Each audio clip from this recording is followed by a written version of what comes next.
Hey everyone, Mr. Skelton here, back at it. We are back in Unit 10, and we are continuing our discussion of rational expressions, and this is Lesson 7. We're going to be talking specifically today about adding and subtracting. Back in Lesson 6, we did multiplying and dividing.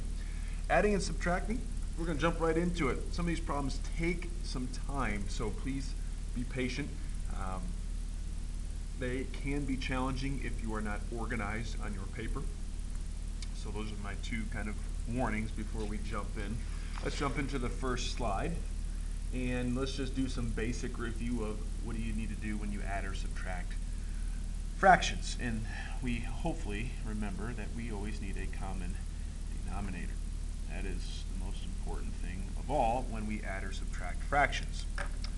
So you take a look at this first one here, 2 over 3 plus 1 over 2. We take a look at the denominators, and we're looking for an LCM. Does anybody remember what LCM stands for? It stands for least common multiple. Okay? So in other words, what's the smallest number that 3 and 2 would go into? That would be 6. And so what we want to do is multiply the top and the bottom to get the LCM in the denominator of both. So basically, this would be 2 times 3 and 1 times 3, so this second half would be 3 over 6, and this would be 4 over 6. And now that my denominators are the same, okay, we add the numerators. So we do whatever the symbol is here. We would go 4 plus 3, which is 7. The denominator stays as a 6, don't make it 12, and we would get 7, 6 as our answer. Likewise, if you just had letters, and this is kind of moving us into the direction that we're going to go here next. They're not all going to be nice and neat numbers, obviously. So we would multiply by this side by b. Why do we multiply it by b? Well, this denominator over here has a b.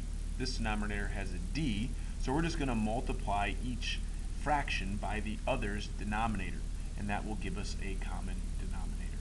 So on the top here, we would have AD. Usually put things in alphabetical order, so AD over BD. B comes before D in the alphabet, plus B comes before C in the alphabet, and then this would be BD.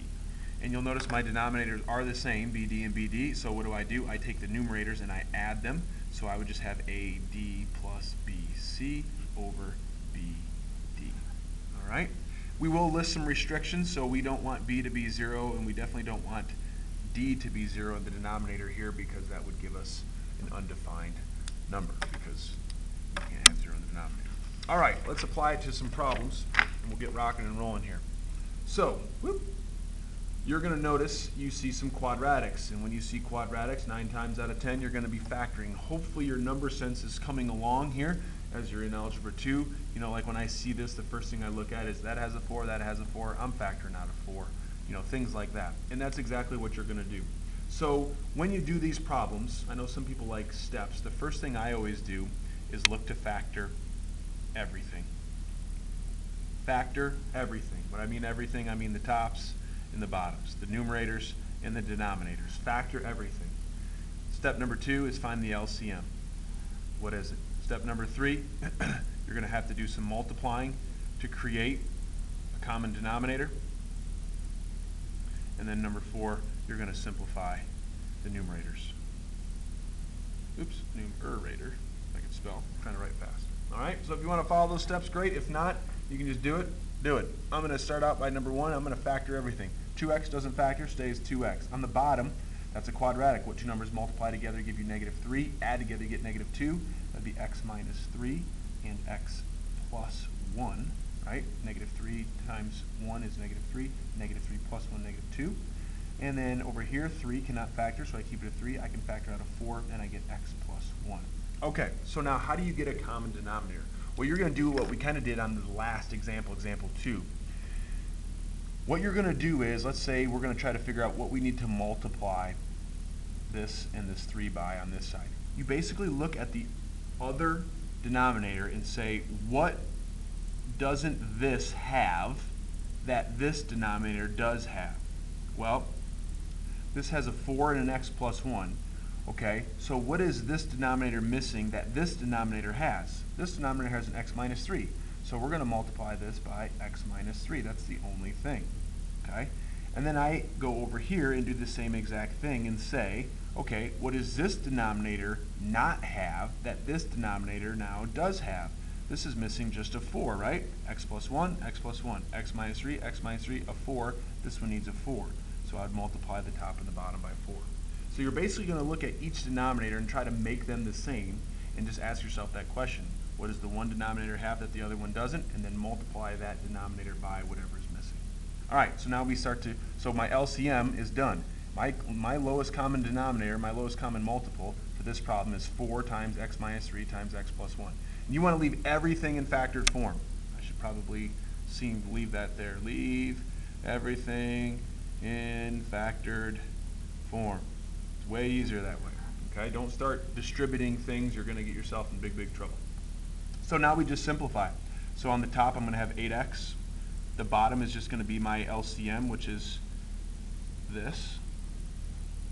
On the top here, I'm going to distribute this 3. Now, here, I say leave everything in factored form. I should be specific. The denominator. The numerators you are going to simplify. That's why I say here in step 4. So I'm going to have this 3 and distribute it through. So that's going to be 3x minus 9 over 4 times x minus 3, x plus 1. Now you may be looking and say, oh, well, Mr. Gutton, you have x plus 1 listed here first. It doesn't matter. You can move those around. Okay. Now, you got to be careful with subtraction signs. You're going to go, you can do this one of two ways. You can treat like this like a -1 and distribute a -1 through and add it, or you can just know to subtract. What I mean by that is this. This is going to be 8x minus 3x, which is 5x.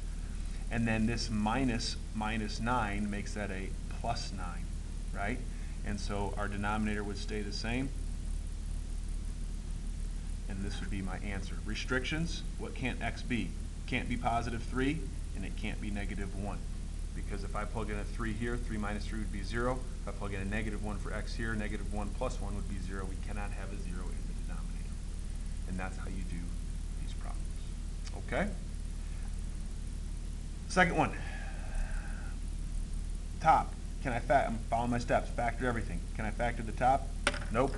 Go back to my red pen here, if I can grab it. X. On the bottom, I can factor out a 3 out of all 3 terms. 3x squared minus 9 plus 6. Minus 9x plus 6. Now, you're probably wondering, can you factor that more? You can. I can also factor a 3 out of this bottom. I get x squared, factor 3 out of the bottom here, x squared plus x minus 6. Now, both of these quadratics to the left and to the right are factorable quadratics because they're trinomials. So this becomes x over 3. Two numbers that multiply together that give you, oops, I forgot to factor out a 3 out of those, didn't I? I'm nuts here. Let's go 3. This is going to be a 2.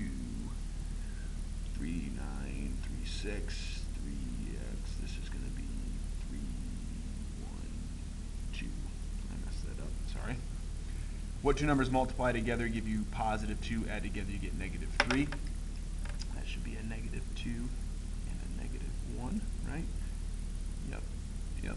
And over here,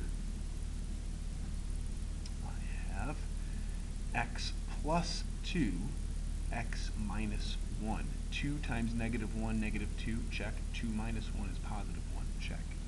Now that I've got everything factored fully, we have to go and ask ourselves to find an LCM. Step 2. What is this denominator, and you can go in any order, what does this denominator not have that this denominator does have? Well, it's got a 3, x plus 2 does not have an x plus 2, x minus 1, x minus 1. So what I need to multiply both sides by here, or the top and bottom by here, is the x minus 2. Likewise, over here, what does this denominator have, or what does this denominator not have that this one does have? And that would be an x plus 2. So x plus 2, x plus 2. Simplify the numerators, leave the denominators. So on the denominator, or the numerator here, I'd have x squared plus 2x.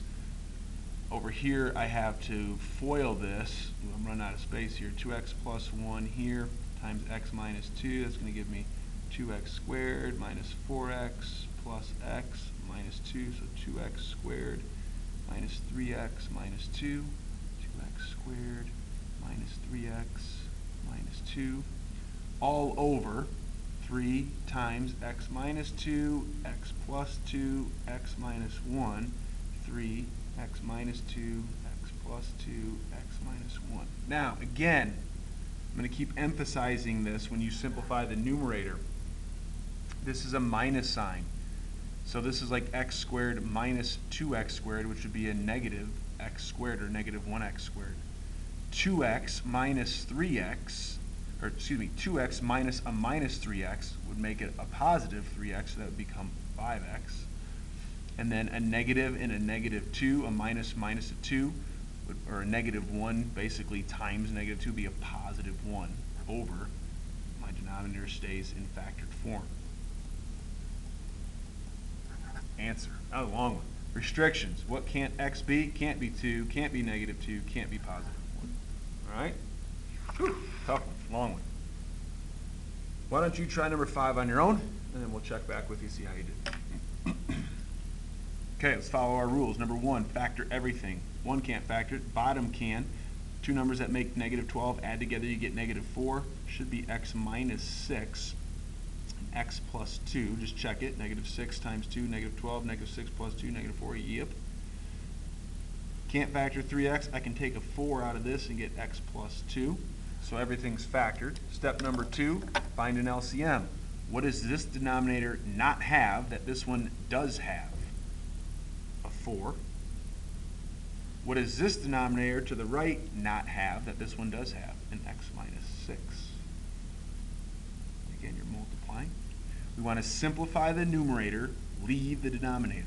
So 4 over 4x minus 6, x plus 2, plus, this is going to be 3x squared minus 18, right? 3x times x, 3x squared, 3x times negative 6 minus 18x over 4x plus 2, x minus 6. And now when I'm adding, it's all good because I'm just adding. We just want to put things in standard form. So I'm going to put my 3x squared minus my 18x and then plus the 4 on the top there. And then on the bottom, x minus 6, x plus 2. Again, you could have the x plus 2 here and the x minus 6 there. We always put the 4 out front. Try to make it look nice. Okay. Answer, restrictions, can't be 6, and it can't be negative 2. Okay. You will have a couple problems on your homework that maybe ask for the LCM, which shouldn't be a big deal. We've been talking about the LCM as we've gone through this lesson. So it's essentially just taking 3x squared plus 9x minus 30. We can factor out a 3 and get x squared plus 3x minus 10. And we can factor that into, let's see, 5 and 2, so positive 5 and a negative 2, right? Negative 10, yep, okay. So that's factoring that. What I just did there is I factored this. So basically what you're doing is pretending that this is the one denominator and this is the second denominator. So I factored the first denominator, take my 6x plus 30, hopefully I'm still in the, yep, still there. Take out a 6 and I'm left with x plus 5, okay? So here's the factored form of the second denominator. Now, what would be the common denominator here, or the least common multiple? Well, look at the numbers 3 and 6. What's the LCM of 3 and 6? Just 6. You don't have to times these together to get 18 because I can just times that by 2 and get my 6. So it's 6. And then x plus 5, so they both have x plus 5. What does this one not have that this one has? An x minus 2. So that would be your LCM. Now, they may ask you to simplify that in your homework. I can't remember, which means you would just go ahead and multiply these two together here and then distribute the 6. But I like to leave my denominators always in factored form. I think it's just a lot easier, and most answer keys will leave denominators in factored form. Okay? So you got to be strong on your Algebra 1 skills, your factoring skills, your quadratics, and that will help you with this lesson. Look forward to seeing you in class. As always, if you have questions, let me know.